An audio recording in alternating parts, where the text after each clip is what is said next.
పశువులను కట్టేసడానికి ఒకప్పుడైతే సైకిల్ మోస్టాక్ చిన్న చిన్న బీడీ ఇండస్ట్రీస్ ఉన్నాయి, ఏదున్నా దాని మీద ట్యాక్స్ వసూలు కావాలి. ఇవంతా మర్చిపోయి గవర్నమెంట్ అంటుకోడు. గవర్నమెంట్ అంటే local body is different, local government. Okay. Then zilla parishad, నేను జిల్లా చైర్మన్ చేసిన. జిల్లా పరిషత్ చాలా పవర్స్ ఉండే. ఈ టీచర్ ట్రాన్స్ఫర్ కానీ, స్కూల్ నడిపేయడం కానీ, రోడ్లు వేసుడు, స్కూల్ వేసుడు, వాట్సాప్, ఇట్లా ఎన్నో రకాలుగా డెవలప్మెంట్ స్కోప్ ఉన్నదాన్ని ఎవరిని నేను చెప్తలేను. కానీ ఎమ్మెల్యేస్తో వెనుక కావాల వాళ్ళంతా చీఫ్ మినిస్టర్ కాగానే వాళ్ళు కాస్త ఈ లోకల్ బాడీస్కి పవర్స్ అండ్ ఫండ్స్ తక్కువ వేసుకుంటూ వచ్చారు. It's very bad. ఎందుకని అలా చేస్తారు? ఎందుకు స్వార్థం, నేనే కంటిన్యూ ఉండాలి. నాకు 10 మంది ఎమ్మెల్యే పోతే నేను సీఎం పోతుంది. నా టైంలో నాకు వ్యతిరేకత సీఎం దగ్గర కంప్లైంట్ చేసినా, నేను నాకు ఏ కృష్ణమూర్తి కలిసినప్పుడు అదే చెప్తుండు. ఆ కంప్లైంటే ఎమ్మెల్యేస్ కంటే ఎమ్మెల్యేస్కి రెస్పెక్ట్ ఇచ్చి వాళ్ళకి ఇచ్చే ఫండ్స్ ఇచ్చిన, జిల్లా పరిషత్ మెంబర్లకు ఇచ్చిన, మా పార్టీ వాళ్ళు అన్నిలో ఉన్నారు కదా, వేరే పార్టీ వాళ్ళకు కూడా ఇచ్చిన. ఇప్పుడు నాకు కరీంనగర్ జిల్లా ఎంక్వైరీ అయ్యండి, కాంగ్రెస్ వాళ్ళు, ఇంకోళ్ళు, బీజేపీ, నక్సలైట్లు కూడా ఉన్నాయి. ఎవరు కూడా నాకు ఫండ్స్ ఇవ్వలేదు అన్నారు. వాళ్ళ పద్ధతి ప్రకారం రేషియో పెట్టేసినాం. మా పార్టీ వాళ్ళకి డిఫరెంట్ ఎక్కువ వర్క్ లేకపోతే పైరవులు ఏదైనా లాభం ఇస్తాం. బట్ నన్ను ఇంపార్షియల్గా పివినేశ్వర కూడా అట్లే మాజీలోనే ఇంపార్షియల్, ఆయన అప్పుడు ప్రైమ్ మినిస్టర్ ఉండే, అక్కడ పోయి కలిసి అక్కడి నుంచి ఫండ్స్ రావాలని, రైల్వే లైన్ ఇవన్నీ, లిఫ్ట్ ఇరిగేషన్ ఇవన్నీ, స్టేట్ గవర్నమెంట్ నుంచి ఫండ్స్, వాటర్ సప్లై స్కీమ్స్ కూడా తీసుకుపోయి బాగా చేసినాం. అంటే ఒక మనం మంత్రి చేసిపోయినాం కాబట్టి వెంగళరావు, మా కే కృష్ణమూర్తి, బాలగౌడు, ఈ విజయభాస్కర్ రెడ్డి అందరూ మంత్రులు చేసి అక్కడ జిల్లా వచ్చారు. ఆయన వెరీ పవర్ఫుల్ పోస్ట్. ఆ పవర్స్ చాలా తగ్గించారు. ఎన్టీ రామారావు టైంలో ఉన్న జిల్లా పరిస్థితికి ఇప్పటికి చాలా తేడా ఉంది. అది రావాలి. ఇది నేను రిపోర్ట్ ఇచ్చిన, లేని మాటకేంది. కానీ కాంగ్రెస్ అయినా కానీ అసెంబ్లీ ఐఏఎస్ ఆఫీసర్స్ మా టీఆర్ఎస్ గవర్నమెంట్లే దాని కమిటీ రిపోర్ట్ పర్ఫెక్ట్ ఇచ్చారు. సీనియర్ ఐఏఎస్ ఆఫీసర్ అంటే అప్పుడు చీఫ్ సెక్రటరీ ఉంటాడు, దానికి పంచాయత్ సెక్రటరీ ఉంటాడు, ఆర్ఎండ్బి సెక్రటరీ ఉంటాడు, ఫైనాన్స్ ఇవన్నీ ఉంటారు, మున్సిపల్ సీనియర్ సెక్రటరీస్, సిఎస్ఎల్, వాళ్ళందరూ వీళ్ళు రాసిన బాగుందని చెప్పేసి ఇంటోట యాక్సెప్ట్ చేసిండు. కాంగ్రెస్ గవర్నమెంట్ కొన్ని సందర్భంలో కొంత చేయలే, మేము కూడా పోయి చేయమని రిక్వెస్ట్ చేయలే.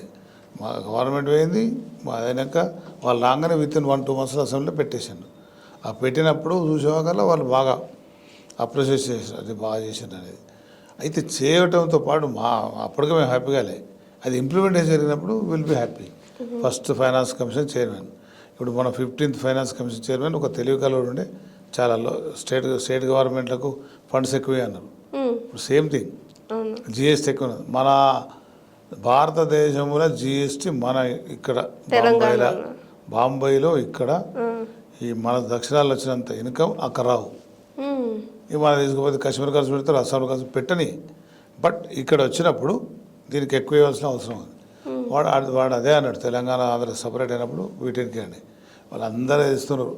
అసలు యాక్చువల్గా తెలంగాణ ఆంధ్ర డివైడ్ అయినా దీనికి ఎక్కువ ఫండ్స్ ఇవ్వాల్సిన అవసరం ఉండే, ఇది నెగ్లెక్ట్ కాబడుతుంది. అట్లా దానికోసం ఈ వచ్చిన ఇబ్బంది ఏంటంటే ఒక సబ్జెక్ట్ తెలిసినోడు వస్తే ఏదవుతుంది. ఇప్పుడు నేను జిల్లా పరిషత్ చైర్మన్ చేసి లా మినిస్టర్, హౌసింగ్ అంతా చేసి, అడ్వకేట్ చేసి, ఇందులో ఫైనాన్స్ కమిషన్ చేసినప్పుడు నేను పిలిస్తే సిఎస్ చీఫ్ సెక్రటరీ క్యాడర్ అతను ఉండే, నేను ఎవ్రీ 1 week ఒకసారి ఏ చీఫ్ సెక్రటరీ లేకపోతే పంచాయత్ సెక్రటరీ లేకపోతే ఆర్ఎండ్బి సెక్రటరీ లేకపోతే ఫైనాన్స్ సెక్రటరీ, మున్సిపల్ సెక్రటరీ పిలిచి దాని సబ్జెక్ట్ చెప్తుకోదు, వాళ్ళకి తెలియని విషయాలు చెప్తుంటాయి. గ్రామాలలో వాళ్ళకే తెలుసు, ఎస్టీ ఏరియాలలో వాళ్ళకి అమ్మాయికి తెలియదు ఆ గమ్ ఎక్కడ అమ్ముతుండ్రు, తేనె ఎక్కడ అమ్ముతుండ్రు, దాంతో రావాలి కదా వాళ్ళకు గ్రామ ప్రజలకు. చిన్న గ్రామ పంచాయతీలు కేసీఆర్ చేసిన గ్రేటే, కానీ ఫండ్స్ కూడా ఇవ్వాలి. అట్లా వాళ్ళకి ఇన్కమ్ సోర్స్ కూడా చేయాల్సిన అవసరం ఉంది. ఇంతకు ఇంకొక వాడు ఏంటంటే గ్రామ పంచాయతీల హౌసింగ్, ప్రతి చిన్నది కావచ్చు, రూపాయి తీసుకో, 10 రూపాయలు తీసుకో, ఆ డబ్బు జమ అయితే ఏమవుతుంది, వీడు ఇన్కమ్తోనే ఖర్చు పెట్టగలుగుతాడు. నా ఓడే కానీ వీడు వసూలు, మళ్ళీ నేను గెలుస్తాను లేదని వీడు వసూలు చేయడు. అయితే మీరు మినిస్టర్ అంటే టీడీపీలో ఉన్నప్పుడు మినిస్టర్గా చేసి బీఆర్ఎస్లోకి వచ్చినాక ఆర్థిక సంఘం చైర్మన్గా చేశారు. అంటే మీకు బాధ అనిపించలేదు సార్ అంత హై లెవెల్ పదవి చేసి? ఇది చాలా మంది తెలియని విషయం ఏంటంటే ఫైనాన్షియల్ కమిషన్ అనేది చాలా హై, చీఫ్ జస్టిస్ ర్యాంకు. నేనే పెట్టించినది, అప్పటిదాకా లేదు. అంటే కొత్తగా తెలంగాణ ఫస్ట్ చైర్మన్ కాబట్టి పబ్లిక్ సర్వీస్ కమిషన్ చైర్మన్కు నేనే పెట్టించిన. ఈ తెలంగాణ ఫైనాన్స్ కమిషన్కు ప్లస్ బీసీ కమిషన్కు కమిషన్ ఇది కాన్స్టిట్యూషన్ బాడీ. ఇప్పుడు రాగానే మమ్మల్ని తీసేయరాదు, మా టర్మ్ అయిపోయినది. మొన్న బీసీ కమిషన్ మొన్నదాకా ఉన్నాడు అతను, బీసీ కమిషన్ చైర్మన్ ఉన్నాడు, మొన్నదాకా ఉన్నాడు. అంటే వచ్చిన 9 నెలల దాకా ఉన్నాడు. అట్లా తీసేయరాదు కాన్స్టిట్యూషన్ బాడీ. దీనికి క్యాబినెట్ మినిస్టర్గా మన ఇది పబ్లిక్ సర్వీస్ హైకోర్టు జడ్జికి ఎంత వస్తుంది, 2.5 lakhs ఏదో ఉంది. అంత సాలరీ, అన్ని ఫెసిలిటీ, కారు కానీ బిల్డింగ్ కానీ స్టాఫ్ కానీ ఒక 28 మెంబర్స్ మా కమిషన్కి ఉండేటట్టు. ఒక నా స్టాఫే మినిమం 12 నుంచి 18-20 వరకు ఉంటారు. పిఎల్ అటెండర్ ఒక అరడజన్ అటెండర్ ఉంటారు, వీళ్ళు ఎన్నో ఉంటాయి. ఒక ఐఏఎస్ వాళ్ళు ఉన్నారు, ఇంకా కొంత స్టాఫ్ అవసరం ఉండే, ఆడియో క్యాడర్ కరెక్ట్ క్యాడర్ కూడా ఉన్నారు. అయితే దీనిలో క్యాబినెట్ ర్యాంకులో నేను పంచాయతీ మినిస్టర్ ఫస్ట్ మీటింగ్ అయినప్పుడు ఆయనకేం కారు ఇచ్చారో నాకు వచ్చాను ఢిల్లీలో. ఆయనకేమైనా ఫెసిలిటీస్ కారు బంగ్లా ఇచ్చారు నాకు ఇచ్చారు. అశోక్ అక్కడ లేకపోతే అశోక్ హోటల్ అంటే ఇట్లా. దీనికి తేడా లేదు, క్యాబినెట్ మినిస్టర్ తేడా లేదు, హైకోర్టు చీఫ్ జస్టిస్ ఎలా పోతారు అట్లా. పబ్లిక్ సర్వీస్ చైర్మన్ కూడా అట్లా పెట్టేసిన. కారు బిల్డింగ్ అన్నిటికన్నా అసలు చాలామంది తెలియదు ఏంటంటే ఈ ఫండ్స్ మేము ఎవరిని అడుగుడు ఉండదు. అలాట్మెంట్ ఒకసారి ఈ అసెంబ్లీలో బిల్ పాస్ అయినప్పుడు అలాట్ అవుతుంది. అంటే ఎంత అవుతుంది, సపోజ్ మేము ఫస్ట్ ఒక 10 కోట్లు 20 కోట్లు ఇవ్వను, 20 కోట్లు ఇచ్చేస్తారు.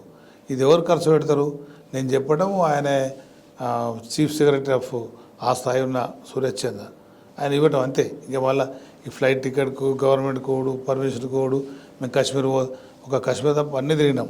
కాశ్మీర్ పోతా అంటే ఎందుకో మా సెక్రటరీ మా నార్తోడే అతను ఎందుకు ఒప్పుకోలే, వాళ్ళు మిలిటరీ కూడా ఇస్తున్నారు.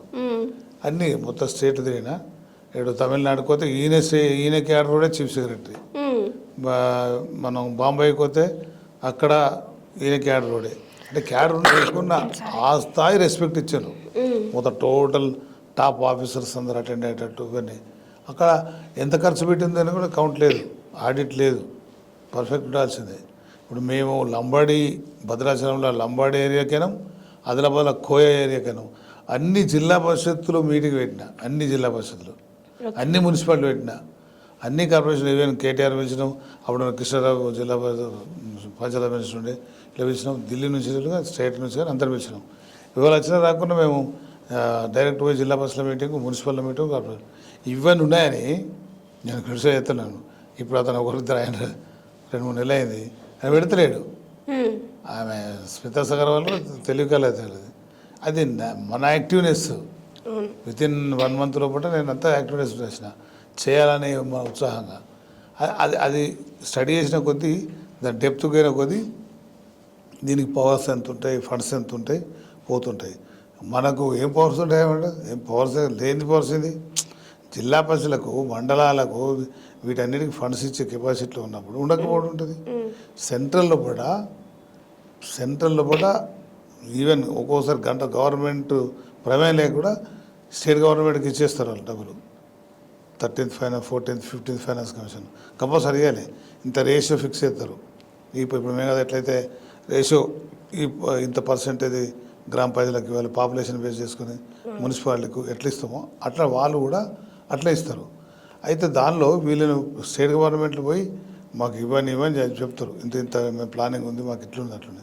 దీన్ని యాక్సెప్ట్ చేసి సెంట్రల్ గవర్నమెంట్తో డెఫినెట్ యాక్సెప్ట్ చేయాలి. Hi, this is Swathi. Like చేయండి, షేర్ చేయండి, కమెంట్ చేయండి అండ్ సబ్స్క్రైబ్ చేయండి GRTV. Hi, this is Monica. Please like, share and subscribe GRTV.